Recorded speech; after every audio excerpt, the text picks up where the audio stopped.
last time we visited, I was telling about the explosions that had hit the Indianapolis at midnight, and I was on duty.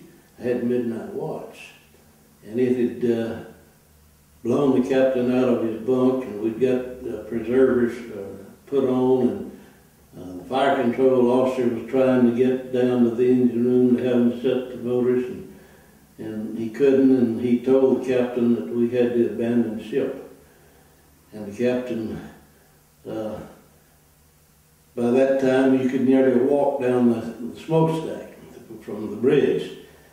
It was listing soul, and the ship was about to roll, and the captain said, "Follow me, men," and we went down to the next deck, and he said, "Pass the word to abandon ship.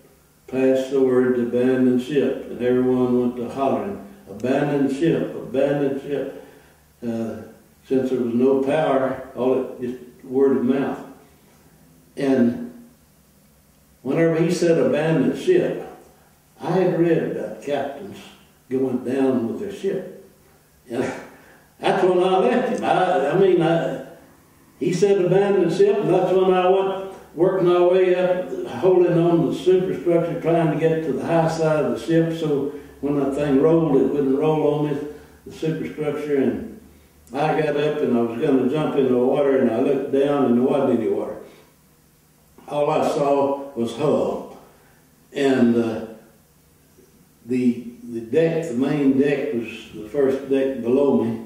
I couldn't even jump out over it. It was on such a list. So I saw a hook, a steel hook that had held a gap.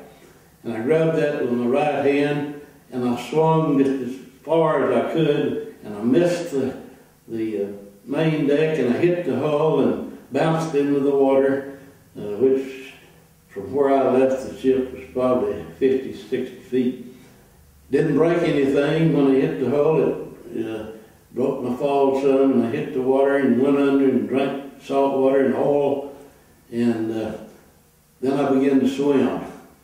I never was a very good swimmer, but I imagine I held a world record that night.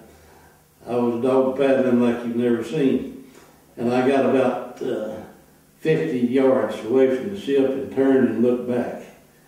And through the light of the moon, you could see that ship was headed straight down, and the propellers were still turning, and men still jumping. And then all of a sudden, you felt bubbles, or you felt something in your groin, and it went down, it went out of sight. And you couldn't see anything, it was dark, and big old waves, and there you were out by yourself. You don't know where you are, you don't know what's happening, you just know that you've been a life preserver in the middle of the ocean. And so I began to swim a little further away, and I came upon a man in the water, and I swam up to him, and he was by himself. And I said something, and he said, "Cox, is that you?" And I looked at him, and his name was Clifford Josie, good friend of mine aboard ship, and he was from over here at Airedale or Meridian, somewhere, Hyco area. And I said, "Yeah, it's me." He said, "I'm hurt bad."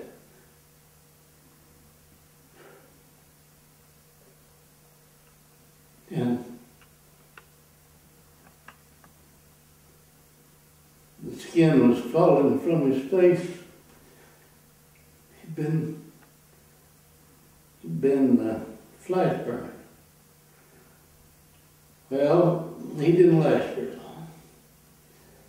And I couldn't see anybody, and all I could do was hear screams and hollering. And as the ship went down, you could feel something in your groin, and I think it was the boilers exploding and billions of bubbles around. And so I left Josie and started swimming to some voices I heard in the dark of the night. And I'll tell you more about it next time.